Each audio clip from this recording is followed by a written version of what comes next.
This week's episode of I Have Today is brought to you by the Spifter. The Spifter is a fun sifting spoon that makes cooking, baking, and decorating with sugars and spices so much fun. No more mess or wasting your spices. It's fast, clean, and easy. Everything looks and tastes delicious. It's also great for straining loose tea, getting pesky broken cork out of your wine glass, and draining liquid off food like olives and capers. Whether you're a novice cook or a gourmet chef, you'll love the results. The Spifter, the kitchen gadget that no kitchen should be without.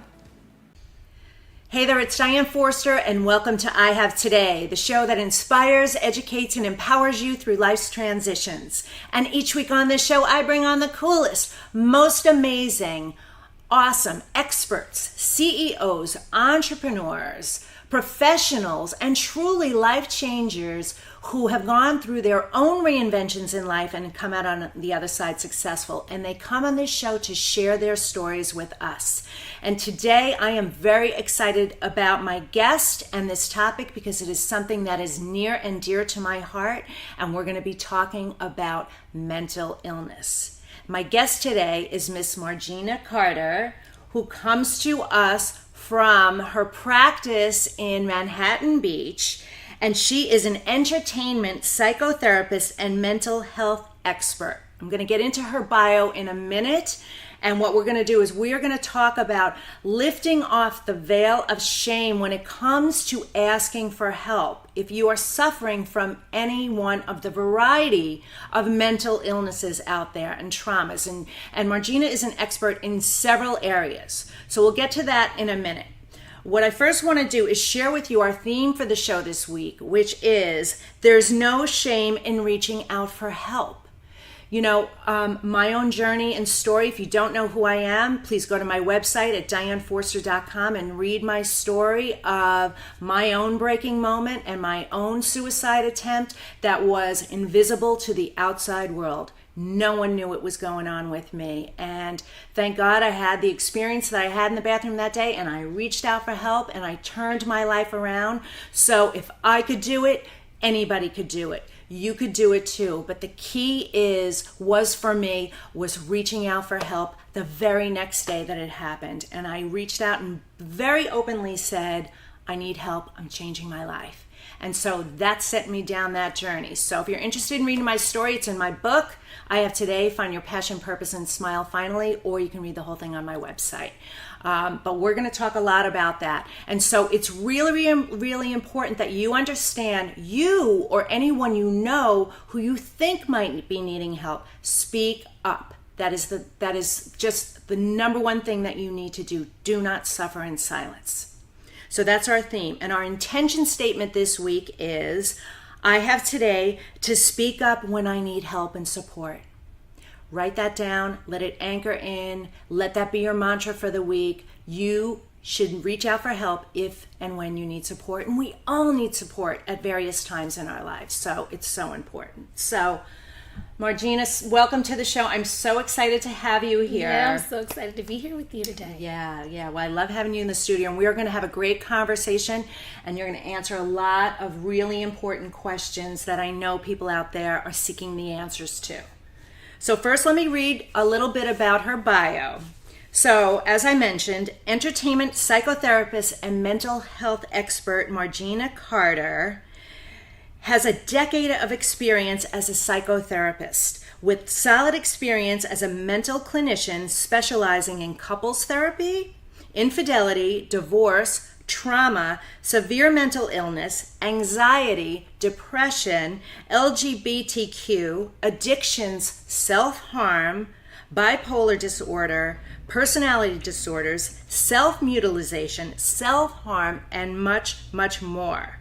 She has a specialty in mental health and is a trauma specialist. That is your area of expertise. Yes. Margina is the founder and CEO of Carter Care Therapeutic Services, which is a private practice in Manhattan Beach, California. Her mission is to break down mental health stigma and help others to find healthy ways of coping with life stressors and taking care of their mental health. Margina's mission is to break down mental health stigma and help others to find healthy ways of coping with life stressors and taking care of their mental health. Spreading the word of mental health illnesses, awareness, and emotional stability with the world is her mission and purpose in life. So again, welcome to the show. Yes. So happy to have you here. All right, Margina. Everybody's got a story. So, how did you get into this field of work? What was it for you that attracted you to it? So like many people, I have family members with mental illness. I have an aunt and an uncle, both with schizophrenia. And as a little girl, I would sit by the door when my aunt would come to visit, and I would hear her respond to her voices. And sometimes she'd be angry or she'd be laughing, and I always wanted to know, who was she talking to? And so I would just sit by the door and listen. And as I got older, I understood that there were hallucinations. And that is what really interested me in the mind. What about our mind, or what sort of illness could make us feel things that are not there, see things that aren't there, hear things that aren't there? And so for me, that was really my purpose on helping people to understand mental illness, to decrease the stigma, and to really educate people on what is mental illness. Okay. All right. Well, it's fascinating work, and I'm so fascinated with the brain and the mind too. And a lot of the stuff that I do is mindset. And I know that mental illness is such a, there is this stigma with it, and it's the kind of thing you can't see it. You can experience it from somebody, but so of the areas that you work in, what is the area that you're most passionate about? The work that you're doing. Yeah, so it really is removing stigma. That is the part that's most passionate, because I feel that if we can remove stigma, then we can save lives. If we could have people reach out for help, I think there will be a lot less mass suicides, mass shootings. Just the other day, the shooting in Texas, and I think that if we could reach out for help, or if there was that ideal that it's okay. A lot of times when there's the shootings and these crimes and people committing suicide, there was always a family member said that we knew that something was going on. Yes. And we tried to reach out, or we didn't know what to do, but because of stigma and because of all the stuff that goes on with police, people are like, don't call the police. Right? And so when you can remove stigma and help people to understand that it's okay, that by calling the police, you're not hurting this person, you're actually helping this person save their life, and potentially save others. And so for me, that is really throughout all the work that I do. The number one is to save lives and decrease mental health stigma, and really to help families to understand that it is okay to get help. It's okay to reach out to a loved one who is going through something, and that doesn't mean that you're overstepping boundaries. Right. Okay. Okay, so getting into this, what has been the biggest challenge for you in this, This is difficult work that you do, Yeah. I think the number one challenge for me was understanding that I can't help everybody. As therapists and as just providers or people in this work, you want to feel like you can help everyone. Right. And for me, it was understanding that no matter what the individual is going through, they have to want the help. Yes. They have to want to get better. And so for me, it was really just understanding that even if I know that they need help, they themselves have to want to seek it. Yes. And if they don't, then my work is for nothing. Right. And so for me, the number one challenge was being able to step outside of myself and say, I can't work harder than the person who needs the help. Yes. Very well said. Yeah. They've got to want to help themselves too. Absolutely. Yeah. Absolutely. Yeah. So entertainment psychotherapist. Let's talk a little bit about that. Tell the audience what you do in the entertainment industry, what you've done and what you're doing. Yeah. So for me, So far I've done crime shows. Well, I've done some talk shows and I've done news. Really my focus is severe mental illness and when it comes to families. So whether it's helping blended families, bringing families together, helping families to deal with addictions, helping families to understand that it's okay to heal from trauma. Quite a bit of the work that I've done recently has been with the true crime shows, psychoanalyzing the mind of the murderer and of the victim, and really going through the crime itself play by play, helping the audience to understand the crime from a psychological standpoint. Okay. So, all right, let's talk a little bit about that. So, where do you think the area or areas of this, what's the root cause of it? I mean, you don't have a crystal ball, but you have experience, and experience tells you. But what do you think it is that creates these mental illnesses? Yeah. Well, when it comes to forensics, so forensic psychology is the area of crime and murder. It really depends on, what that comes from. A lot of times it may fuel from, I think a lot of it fuels from pain. So A, you've had trauma in your past. B, you're retaliating, so you've been hurt by someone, which is trauma, retaliation, right? Or you're acting in a spur of the moment. So this is, that crime of passion, something that has happened and you've snapped. Yeah. And so for me, I think that the number one reason why outside of like genealogy, biology, outside of that, right, which is things we can't control, is nature. So, and nurture, right? So this is like our environment. If we had traumas as a child, were we bullied? There had to be something that happened that changes our makeup to make us commit crimes or even to develop a mental illness. I would say, and people may laugh at this, that a healthy person could murder. Oh, for sure. Yeah, I think so. Yes. Right? There had to be something that happened that switched that. When you find like serial killers or people who have, they get passion and derive from that. That also comes from a personality disorder.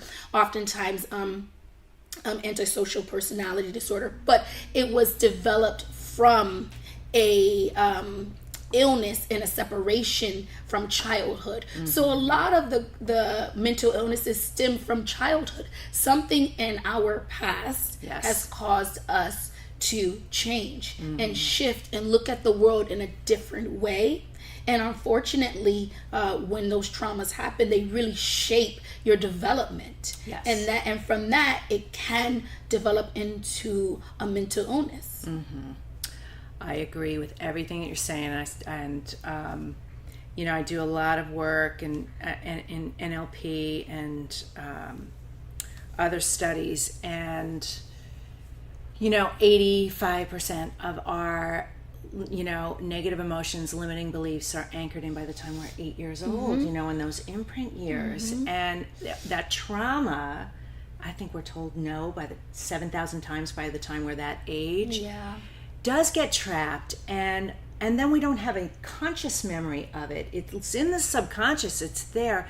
And I agree, and I think when you let it go and you let it go and you let it go, it builds up and it gets, things get triggered. We get like you said, even a healthy person or a normal person, for lack of a better word, can commit murder. Can do that because there's so much back there in the subconscious mind that could trigger it. Yeah. That I think is one of the things that we work so hard on, is pulling up things from the unconscious. This is something that also is really good with repressed memory, like hypnotherapy can work really well with bringing up repressed memories. But that is one thing that is so difficult for people when they don't remember their traumas and they're moving this world and they cannot understand why they struggle with self-love, why they are seeking self-medicating and seeking substances to make themselves feel good or to numb the pain. And it's difficult when you don't remember your past, because again, a lot of the traumas happen when you're younger, and again, it happens at that age because you're unable to protect yourself. Right.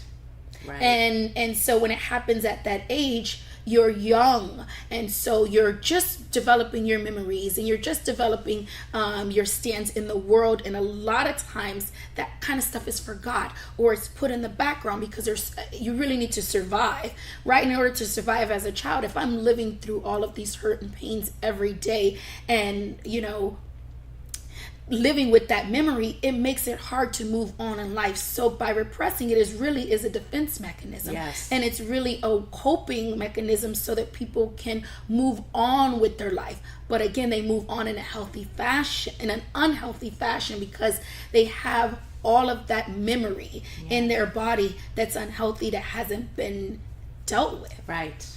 It's literally living inside the body, the memory, the energy of it. And yeah, it's toxic. It's very, very toxic. Yes. And things get triggered. And okay, so if someone is watching out there or listening to this on the podcast, if it's themselves or someone they know, a friend or a loved one, are there any signs, behavioral signs, that you would say it's time to reach out for help, get an assessment? What are they? Yes, so I would say there's some top signs. First, we're going to go with eating, right? So your appetite. Has your appetite changed? Are you now overeating and you're somewhat of a healthy eater, right? Are you undereating?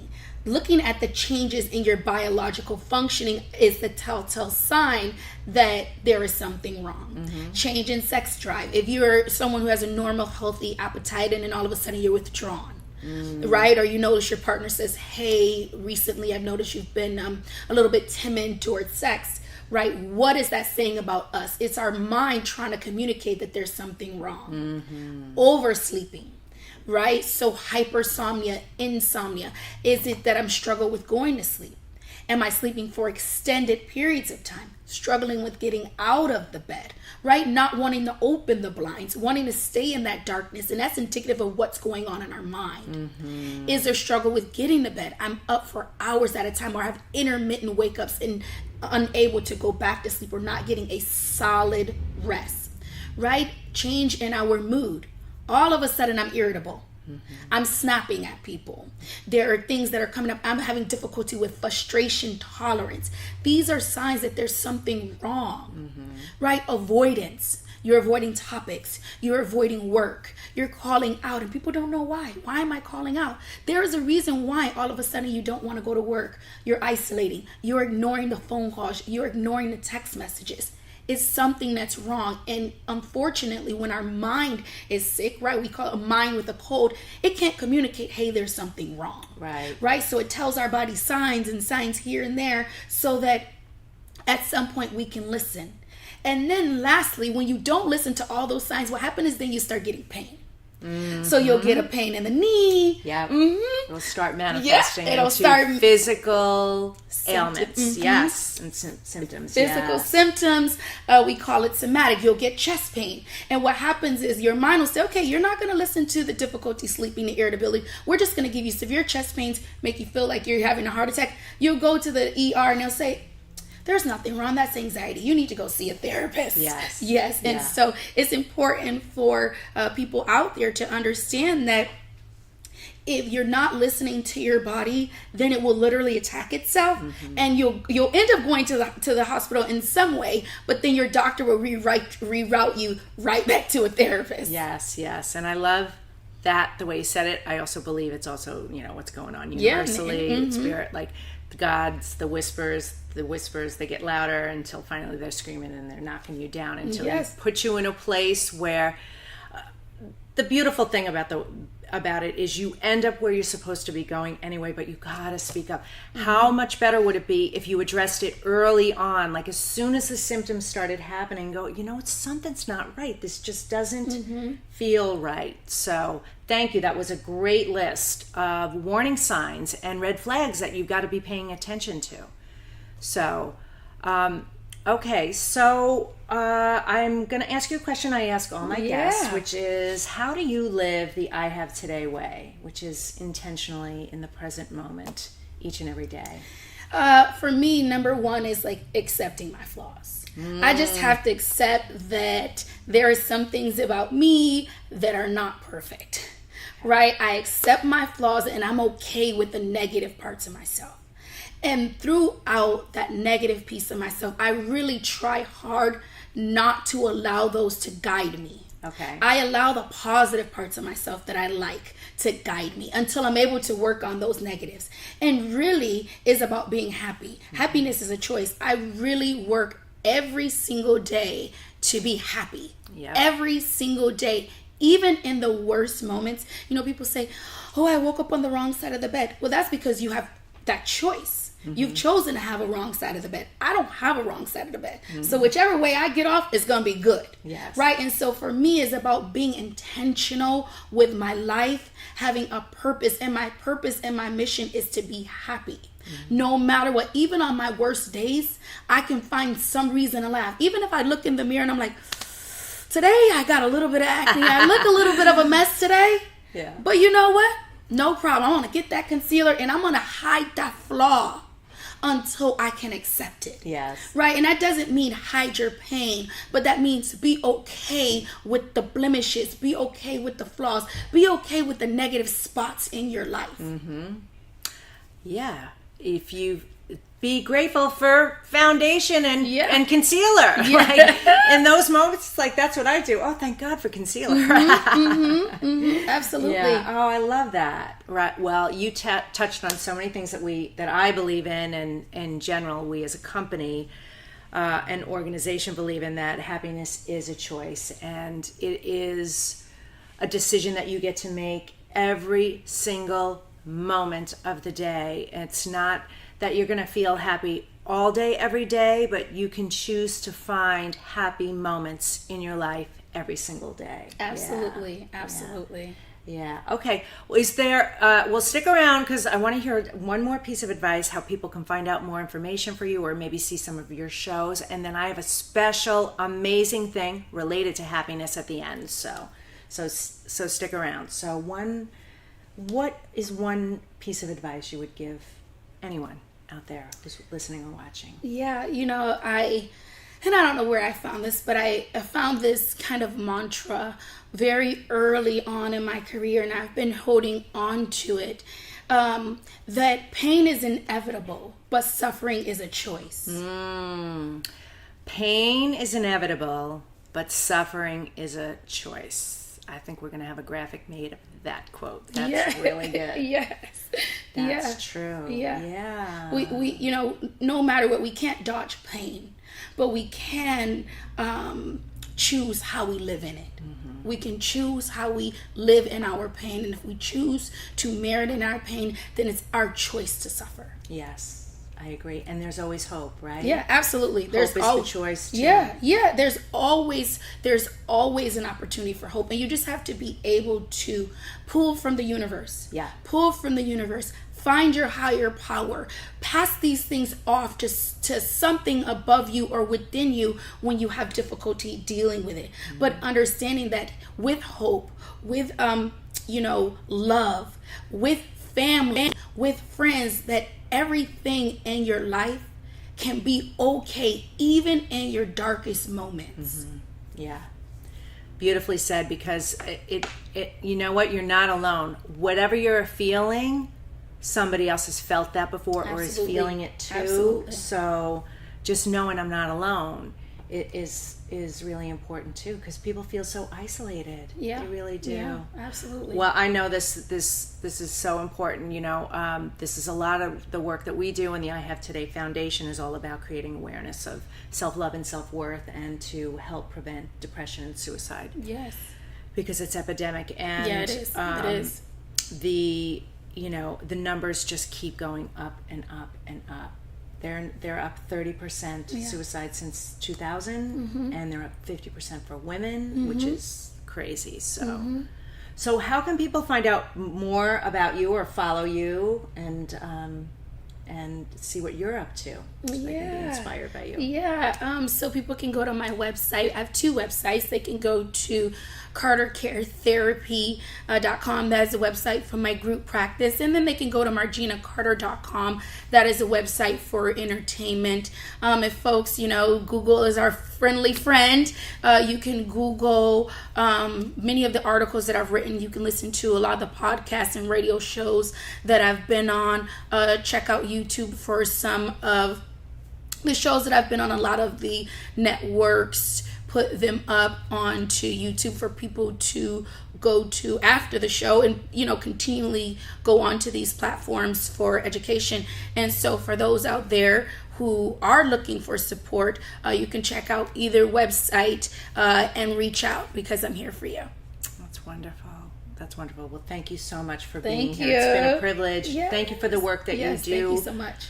We're all in this together, helping and supporting people to really live healthy, happy, inspired, fulfilling lives, right? Yeah, right. Absolutely. Okay, so one of the things that I wanted to share with you, speaking about happiness, is a lot of the work that I've been doing with mindset, manifestation work, and helping people to really reinvent themselves to live to their highest, greatest, fullest potential, is I've been discovering the level of unhappiness. And when I first started doing this work a few years ago, the statistics were 67% of people in this country said that they were unhappy. 67%. It's up to 90. 3 short years later. It's crazy. So I wanted to do something about it to help you create the happiness that you deserve and you desire. So I created a 21-day program called The Happiness Formula. Very easy, very affordable. It's just going to guide you through and get you to your truth and the answers of what that looks like for you. And it's not just about adding things and learning things. It's also about removing things from your life. So we broke it down in 3 easy modules for you, and you're going to feel so much happier in 21 days or less. It is my promise and guarantee, or you get your money back. So what we're going to do is we're going to have a link for it below in the description, whether you're watching this here on YouTube or on our website or listening to the podcast, to find out more information about it there. So again, it's called The Happiness Formula. So check it out. And on behalf of I Have Today and our team here and my lovely guest, Margina Carter, I want to say that this was an amazing episode. Thank you so much for being here and your support. Please subscribe, rate, and review, because we're nothing without you. And it is my mission in life to see that 1 billion people who don't know their self-worth discover their true divinity, power, and purpose. And that includes you. So from the bottom of my heart, I'm Diane Forrester, and we'll see you next time at I Have Today. Thanks so much. Take care. Bye-bye.